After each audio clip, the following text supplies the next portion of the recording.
মুর্শিদাবাদে পরিস্থিতিতে বাড়ছে রাজনৈতিক চাপানোতর এবং আজ বিধানসভায় শহীদ দিবস পালনের কর্মসূচি রয়েছে বিজেপির। কর্মসূচির নাম দেওয়া হয়েছে হিন্দু শহীদ দিবস। মুর্শিদাবাদে হরগোবিন্দ দাস এবং তার পুত্র চন্দন দাসের হত্যার প্রতিবাদে আজ হিন্দু শহীদ দিবস পালনের ডাক দেওয়া হয়েছে বিজেপির তরফ থেকে।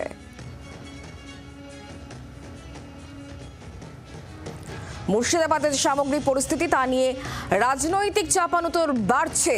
আর ইতিমধ্যে বিজেপির তরফ থেকে যে কর্মসূচি হিন্দু শহীদ দিবস পালনের ডাক দেওয়া হয়েছে বিজেপির তরফ থেকে, শহীদ দিবস পালনের কর্মসূচি, মুর্শিদাবাদে যে পরিস্থিতি তাতে রাজনৈতিক চাপানোতর ক্রমশ বাড়ছে।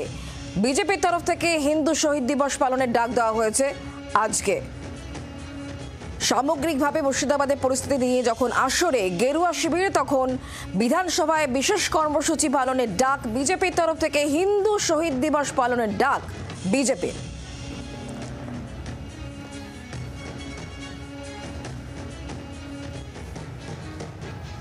আর বিষয়ে শুভেন্দু অধিকারী বক্তব্য ঠিক কি শোনাবো। 100 কোটি টাকার প্রপার্টি লুট হয়েছে সুতিতে, ডাকবাংলো মোড়ে, ধুলিয়ান টাউনে, জঙ্গিপুরে এবং শামশেরগঞ্জের একাধিক গ্রামে। আমরা এটা ছাড়ব না, এটা খুব বড় ইস্যু।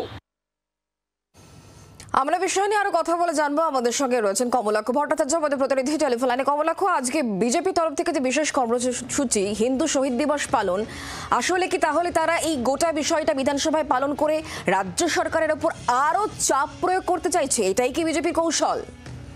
একেবারে, এবং বিজেপির একটি ঘোষিত কর্মসূচি ছিল কলেজ স্কয়ার থেকে যে মিছিল হয়েছিল চাকরি বাতিল ইস্যুতে, সেই মিছিলেই একযোগে এই ঘোষণা করেছিলেন শুভেন্দু অধিকারী এবং সুকান্ত মজুমদার।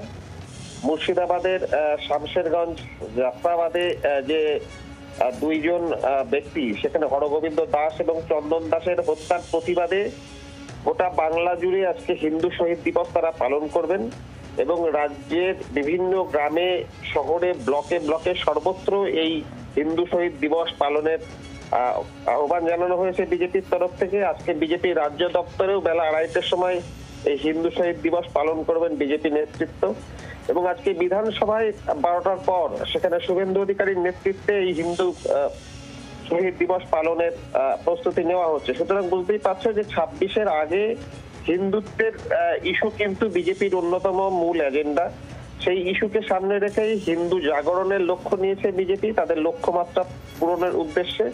সেই জায়গায় কোন রকম ভাবে এই বাংলার বিভিন্ন জায়গায় যখন অশান্তির ঘটনা ঘটছে, সেখানে হিন্দুদের উপরে আক্রমণ হলেই সেখানে বিজেপির শীর্ষ নেতৃত্ব তারা সেখানে পৌঁছে যাচ্ছেন এবং এই দুজনের মৃত্যুর ঘটনাকে হিন্দু শহীদ দিবস হিসেবে প্রতি বছর পালনের আহ্বান তারা জানাচ্ছেন। ধন্যবাদ কমলাক্ষ। আর এই বিষয় নিয়ে যখন বিজেপির তরফ থেকে কর্মসূচি পালন করা হচ্ছে, তখন তৃণমূল কংগ্রেসের তরফ থেকে জয়প্রকাশ মজুমদার তিনি কি বলছেন শোনাবো।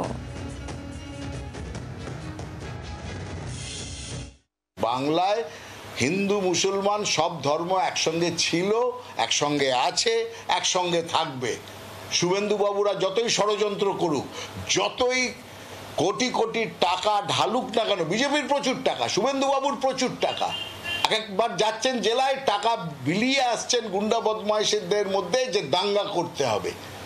ছি ছি ছি, শুভেন্দুবাবু এই রাজনীতি, টাকা দিয়ে দাঙ্গা করাচ্ছেন, গুন্ডা ভাড়া করে দাঙ্গা করানোর চেষ্টা করছেন, অস্ত্র সাপ্লাই করে দাঙ্গা করানোর চেষ্টা করছেন, তারপর বলছেন হাল ফেরানোর কথা। আমরা এই হাল ফিরিয়ে আজকে শান্তি এনেছি। বাংলার লোক জানে কি করে শান্তিতে থাকতে হয়। বাংলার আওয়াজ, বাঙালির আবেগ, জি 24 ঘন্টা।